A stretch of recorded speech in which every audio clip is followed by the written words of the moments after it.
I remember it like it was yesterday.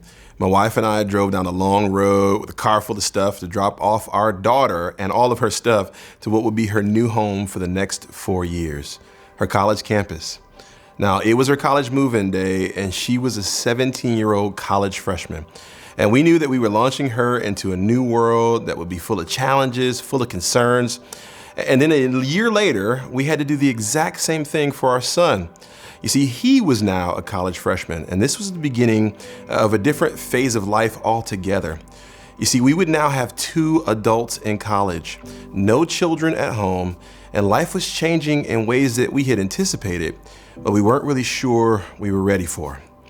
There were so many questions swirling around in our heads, like how do you know that your children are actually going to be okay?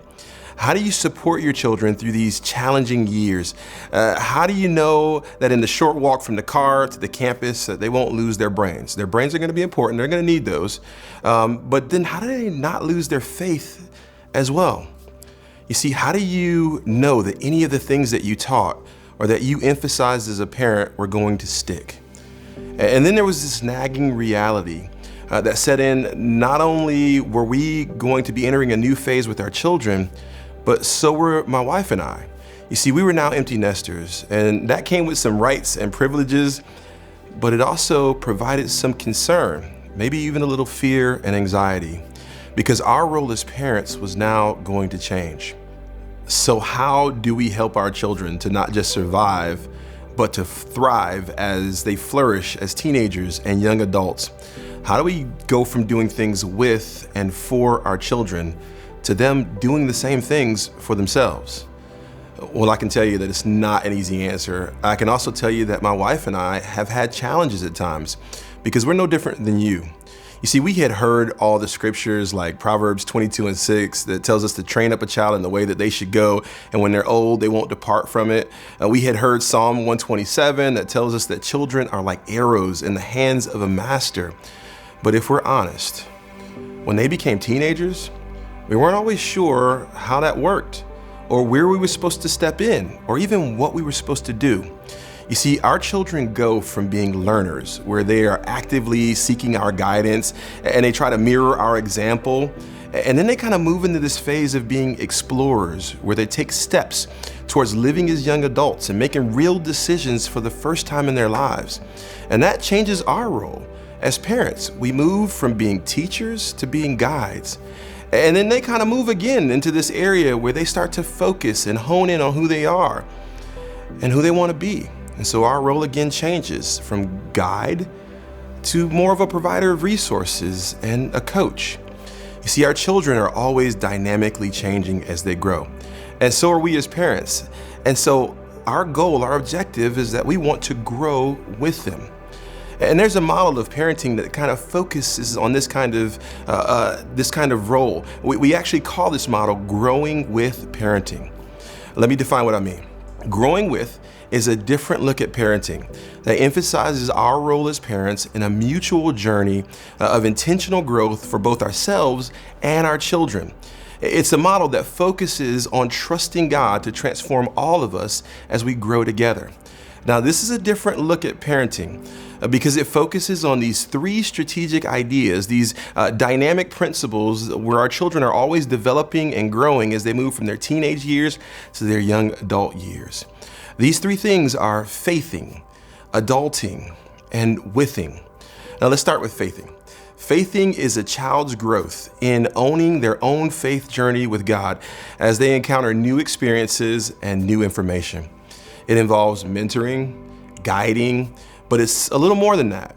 It's teaching our children how to think, how to reason, and how to process life biblically. It's keeping the communication open to discuss even complex issues of faith that our children may be processing and learning without always solving their issues for them, but instead pointing to Jesus and looking to the Word of God for real answers. Then there's this second principle. It's called adulting. And can I just say that adulting is something that has proven to be a little challenging for some of our children. Adulting is a term that kind of found its feet in the 1980s when we found out that children were having a hard time stepping from teenager to young adult.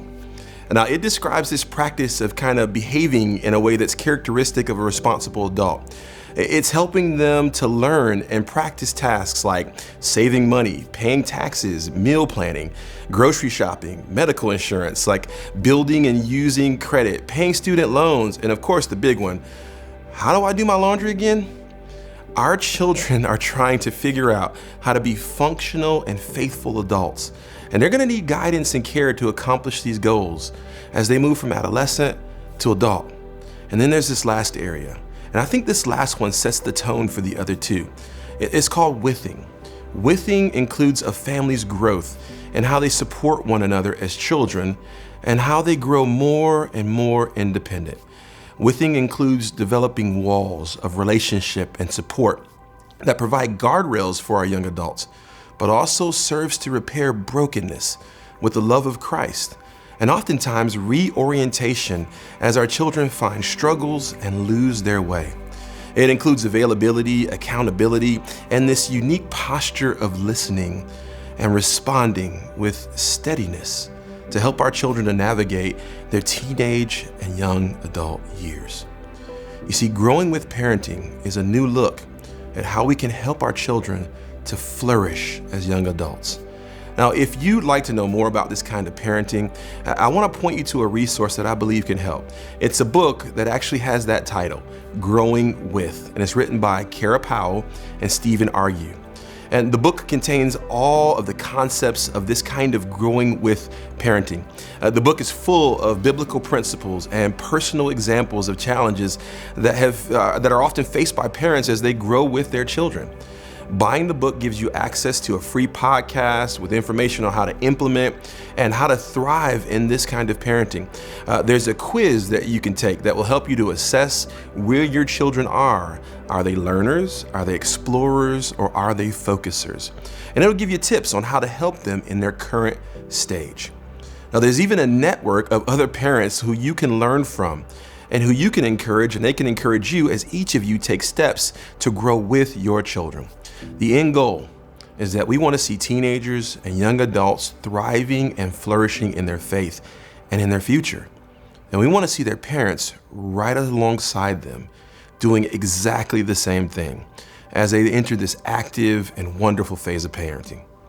Now, know that you have a church that loves you and supports you, and we'll be standing by to help you in any way that we can, and we'll be praying for you as you grow with your children. Hey, listen, parenting is hard, but let me commend you on taking the time to grow and learn as a parent. The truth is that parenting does not end. It doesn't end at 18 or 21 or 25 or even 62. But if we will make the commitment to grow with our children, then it'll be a mutual journey that's more joy than it will ever be worry.